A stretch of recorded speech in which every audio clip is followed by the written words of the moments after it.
कि जो सवाल आज देश की आम जनता को प्रभावित कर रहे हो, नौकरी का सवाल हो, महंगाई का हो, पेट्रोल डीजल की हो, या वो बात आपकी और हमारी घर से जुड़ा हो, उस पर बात ना हो, अच्छी सुविधा कैसे मिले उस पर बात ना हो, भले इस देश में 128 लाख करोड़ का कर्ज हो उस पर बात नहीं हो रही, भले ही 15 लाख से ज़्यादा बैंकों का जो है लोन लेकर भागने वाले लोग देश से भाग गए हैं, लेकिन उस पर बात नहीं हो पा रही। लेकिन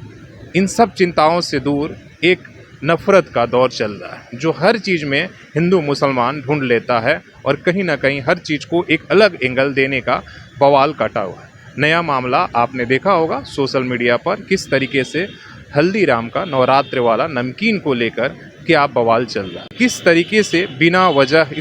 इस खबर को इतना बड़ा कर दिया गया है कि पूरा सोशल मीडिया दो भागों में बटा हुआ है। हालांकि इससे आम आदमी का कोई सरोकार नहीं है कि नमकीन के पैकेट पर उर्दू में लिखा है कि हिंदी में लिखा है या क्या कुछ है।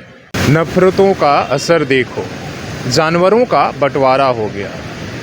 गाय हिंदू बकरा मुसलमान हो गया, ये पत्ते ये शाख और ये पेड़ सभी परेशान हो गए अगर दरिंदे भी हिंदू मुसलमान हो जाए। ये कुछ दिन पहले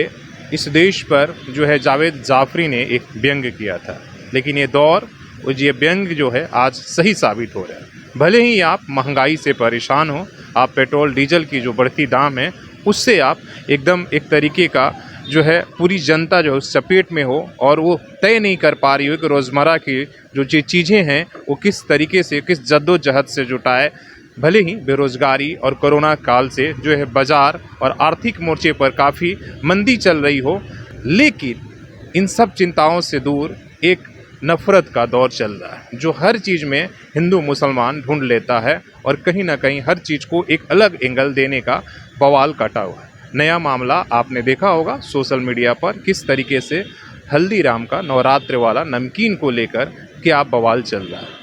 आपने देखा कि किस तरीके से बिना वजह इस खबर को इतना बड़ा कर दिया गया है कि पूरा सोशल मीडिया दो भागों में बटा हुआ है। हालांकि इससे आम आदमी का कोई सरोकार नहीं है कि नमकीन के पैकेट पर उर्दू में लिखा है कि हिंदी में लिखा है या क्या कुछ है, लेकिन जानबूझकर ऐसी बातों को बतंगड़ बनाया जा रहा है और एक तरह का एक कुचक्र चल रहा है कि जो बुनियादी मुद्दे हैं वो नफ़रतों में इस तरीके से घोल दिया जाए कि जो सवाल आज देश की आम जनता को प्रभावित कर रहे हो, नौकरी का सवाल हो, महंगाई का हो, पेट्रोल डीजल की हो, या वो बात आपकी और हमारी घर से जुड़ा हो, उस पर बात ना हो,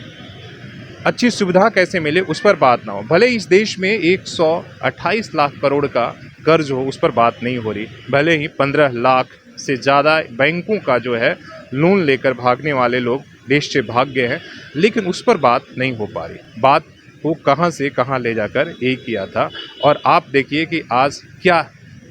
नौजवानों की सबसे बड़ी समस्या आपने देखा, आज ही की खबर थी कि किस तरीके से पहली बार इस देश में जो सेना के अंदर भर्तियां होंगी वो 3 साल कॉन्ट्रैक्ट में। क्यों? क्योंकि सरकार का जो सेना के ऊपर जो रिटायरमेंट में आप पेंशन और तमाम तरह की सुविधाएं दे रहे हो उसकी बचत हो जाएगी। तो आप समझ सकते हैं कि क्या हाल रोज़गार का है। इस 2 साल से पिछले भर्तियां नहीं हुई है। इस देश के लोग जिस तरीके से पेट्रोल डीजल की दाम बढ़ रहा है, बाकी चीज़ों का बढ़ रहा है, वो अपने थाली के तरफ से देख रहे हैं वो थाली को किस तरीके से सजाएं, इसलिए कि खाने पीने की हर चीज़ें ज़रूरत से ज़्यादा महंगी हो गई है। और महंगाई अब इतनी महंगी हो गई है कि अब लोग तय नहीं कर पा रहे हैं कि कौन सा महंगा है और क्या सस्ता है। और वैसे में क्या इस देश के लिए ये सारे सवाल ज़रूरी है? तो इसमें ये कहना है कि देश जितना इन अपनी जो मुद्दों से ज़्यादा परेशान उन जाहिलों से है जो जानबूझकर इस तरह की चीज़ों को लाते हैं और एक तरह के वो बवाल काटते रहते हैं। तो आपको और हमको तय करना है कि हमारे लिए ज़्यादा ज़रूरी क्या है, उर्दू या हिंदी या अंग्रेज़ी का लिखा होना, या ये होना कि देश में ये आर्थिक मोर्चे पर किस तरीके से सफल हो, बिज़नेस व्यापार कैसे चले, या बेरोज़गारी जैसे मुद्दों का समस्याओं का हाल क्या हो, या महंगाई किस तरीके से कम। सोचना आपको और हमको है। अपने सहयोगी शेष राममूर्ति के साथ मैं शशि भूषण, सोशल संवाद न्यूज़ झारखंड।